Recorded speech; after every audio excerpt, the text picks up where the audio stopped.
Let's now take a look at revenue allocation methods when we have a bundle of products. What we are basically saying is that we need to somehow come up with a way to allocate revenues to different products that are grouped together and sold within a bundle or package. Alright, so a bundled product is a package of two or more products or services that is sold for a single price for the group, but whose individual components may be sold as separate items at their own standalone prices. Okay, so we've got product A, product B, product C put together in a package and sold as a group, where they can also be sold individually. Product A could be sold by itself, B by itself, and C by itself. Allocation issues can arise when revenues from multiple products are bundled together and sold at a single price. Think of the fact that product A may come from one particular plant or division, product B from another, product C from another. We need to find a way to allocate those revenues out. The methods for revenue allocation parallel those described for common cost allocations. The revenue object is anything for which a separate measurement of revenue is desired. So the object in which we are trying to allocate the revenue to. Revenues, of course, are inflows of assets companies receive for products or services provided to customers. We all have that down pat by now. Revenue allocation occurs when revenues are related to a particular revenue object but cannot be traced to it in an economically feasible or cost-effective way, which brings us to a multitude of little calculations here that we can do in order to come up with a number to allocate to those items in the bundle or package. Alright, so we've seen the standalone method where we are basically using the particular selling price that one of those products would have sold for by itself and using that and a specific weight. Alright, so let's take a look here. We can do the standalone based on 3 different weights. We could do it on the weight of selling prices. We could do it on the weight of unit cost. And we could also do it on physical units. Alright, so we're going to come up with weights for these items and then apply that to the package or selling price. Alright, so we've got some data. Again, these examples do correspond with the 15th edition textbook. We've got one product called WordMaster, and when it sells by itself, it sells for $125. It costs $18 to manufacture it. We've got another product called DataMaster. It typically sells for $150 by itself. It costs $20 to manufacture it. And then we've got one more product called Finance Master. It sells for $225 by itself, and it costs $25 to manufacture. Now we've got some different suites or bundles or packages, if you will, that these 3 products can be mixed and matched and sold in. So we've got one package that has Word and data, and it sells for $220. We've got another package, Word plus Finance, and it sells for $280. We've got another one, Data and Finance, and they sell together for $305 for the package. And then finally, we've got Word plus Data plus Finance, and that one sells for $380. Now, when we have these packages, what we are trying to determine is how much of this $220 would go to Word and how much of it would go to Data. How much of this $280 would go to Word, how much of it would go to Finance. How much of this $305 would go to Data and how much to Finance. And then lastly, this $380, how much is going to go to Word, how much to Data, how much to Finance. Again, the standalone method, we're going to use our weights in order to allocate out the selling price. So let's take, for example, the Word plus Finance suite. It sells for $280 based on this data right here. Word plus Finance sells for $280. So Word by itself sells for $125, and Finance Master sells for $225 by itself.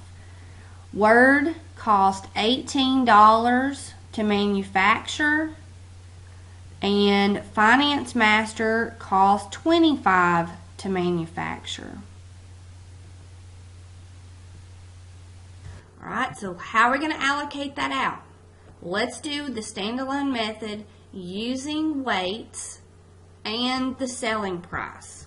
Alright, so what we are looking at is the 125 is what Word typically sells for by itself. And let's do that as a weight. Alright, so what is the weight of 125 out of Word plus Finance? Alright, so Word plus Finance. Finance is 225. 125 plus 225 gives us 350. 125 over 350 gives us a percentage. Taking that and multiplying that percentage times 280, we calculate that 100 would go to Word and the remaining 180 would go to Finance, which of course could also be calculated by putting it into a formula. 225 is the selling price for Finance by itself. 225 over the 350 gives us the weight or the percentage. Taking that amount and multiplying it times 280 would in fact give us 180. Alright, so this is by weight of their standalone or individual selling price. What about doing it by cost? Again, these each had their own cost to manufacture. Word had a cost to manufacture of 18, where Finance had a cost to manufacture as 25. So 18 as a percentage of 18 plus 25. In other words, what's the weight of that as relates to total cost? Alright, so if you do the math, you'll get 117 that goes to Word, and the remaining $163 would go to Finance, which of course could also be calculated by taking 25 over the total and coming up with a percentage, multiplying times 280. What about doing this by physical units?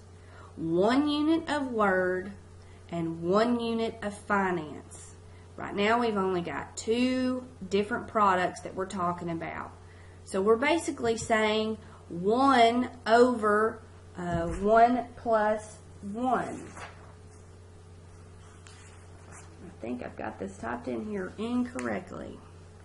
It should be 1 over 1 plus 1, which of course is 2. So I will correct that on your PowerPoint slides before I post that. Basically, we're saying 1 over 2. Again, please ignore this right here. It should be 1 plus 1 for a total of 2. That would give us 50%. 50% times 280. 140 goes to Word, and the other half or other 140 would go to Finance. In regards to incremental application, we can use incremental for revenues just like we can for our cost. Alright, so we're still going to rank the products in the bundle, and we're going to do it according to criteria determined by management. Alright, so this can get a little involved. I'm going to show you some simple ones first and then some little more difficult ones. Once we figure out the ranking, then we use this ranking to allocate bundled revenues to the individual products. The first ranked product is still called the primary.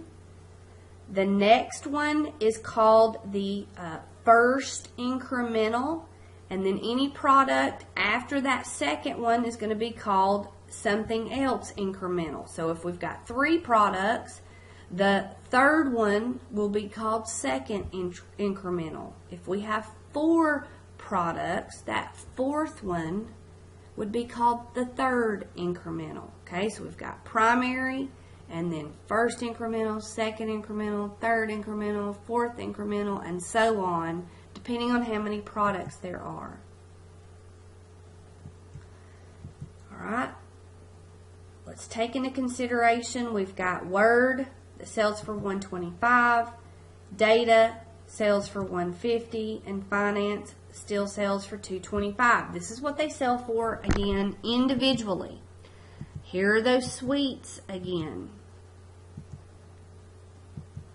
What would we do if we have got the Word Finance suite selling for $280, but we want to use incremental revenue allocation? Which one of these products is going to be the primary, and which one is going to be the first incremental? What if it's Word? If Word is the primary and Finance is the first incremental, then Word is going to get its standalone regular selling price. Okay? 125 of the 280 is going to go to Word, and the rest of it is going to go to Finance, which is 155. 280 minus 125. What if, on the other hand, Finance is the primary and Word is the first incremental? Then we're going to take 225 out of the 280 and put that to Finance. And then the remaining 55 would go to Word. What if we've got more than 2 products? Alright, so we've got a bundled package. Word plus Data plus Finance, and they sell together for $380. Which one of these is going to be the primary? Which one is the first incremental? Which one is the second incremental? It makes a difference. Alright, so what if Word is the primary, Finance is first, and Data is second?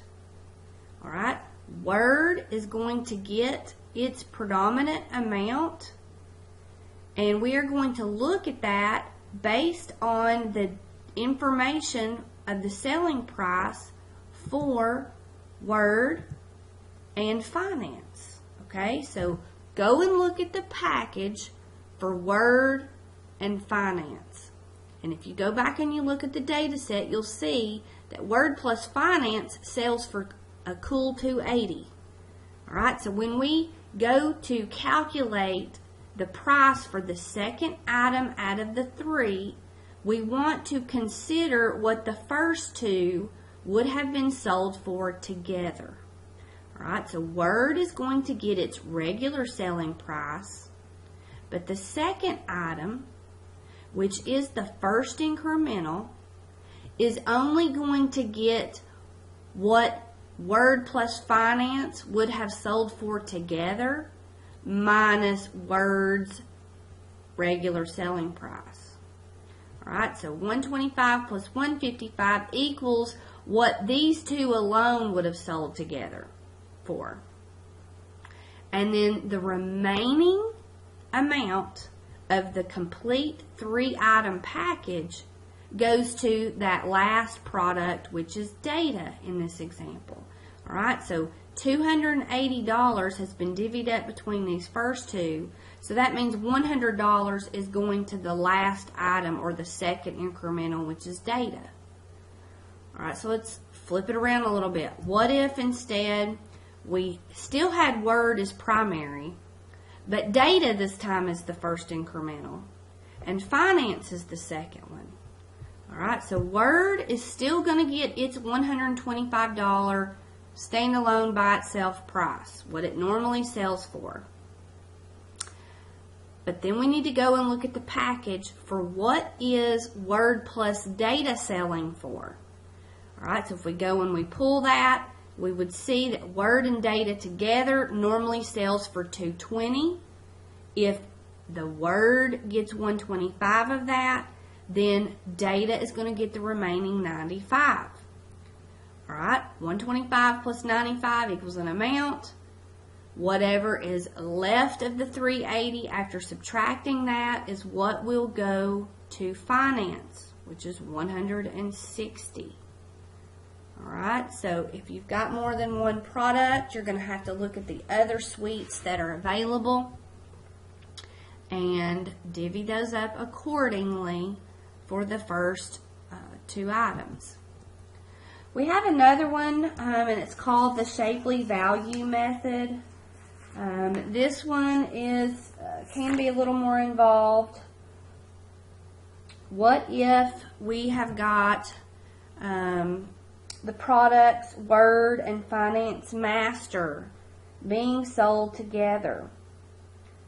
Under the Shapley Value Method, what we do is we allocate to each product the average of their revenues of the product if it was priced at as the primary product and as the first incremental. So you would basically have to do the steps that we've already done and calculate those and then get an average. Okay, so we would have to calculate what it would be if it was the primary, and then we would have to calculate what it would be as the first incremental. And then we're going to add those together and average them. This is used typically when there are equal amounts of the products that are sold. Alright, so Word is primary. We got the price of $125, which of course is what it sells for normally. And then we just calculated Word as first incremental is $55. Those two total $180. If we divide that by 2, we get $90 that goes to Word. Of course, we have so much left over, but we're going to take Finance's first incremental, $155, and Finance's primary, $225. That totals $380. If we divide that by 2, we get $190. And of course, $190 plus 90 definitely equals $280.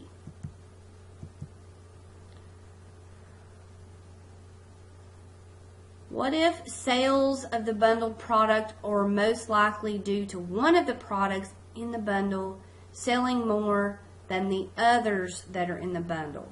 All right, so like for our annual sales, if we sell more of Word than we do of Finance, then couldn't we say that the fact that we're selling these bundled packages could be more predominantly caused by the fact that Word is in that package than Finance is in that package? Yes, we could. So under that, we could do what's called the weighted Shapley Value Method. All right, so in the text it talks about 80,000 units of standalone Word versus 20,000 units of standalone Finance being sold during a period. Okay, so that's 4 units of Word for every 1 unit of Finance being sold. So let's use those weights, 4 to 1, in order to calculate and still use the Shapley Value Method. Alright, so how would we go about allocating the 280 if this was our scenario?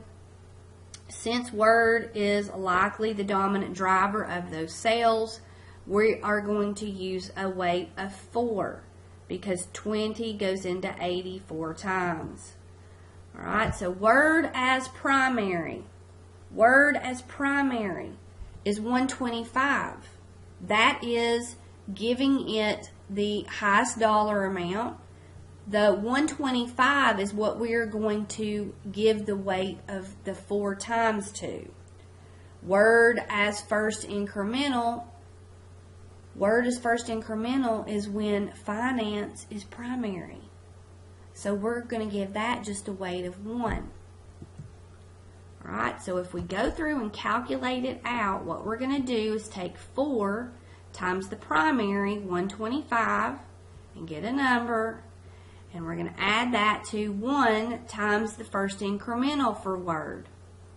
Total those up, which would give us 555, and then we're going to divide it by the 5 iterations of the number here. So 555 divided by 5 equals 111 is going to go to word. Of course, you could take 280 and subtract 111 and get my next answer, but let's see how to double check it.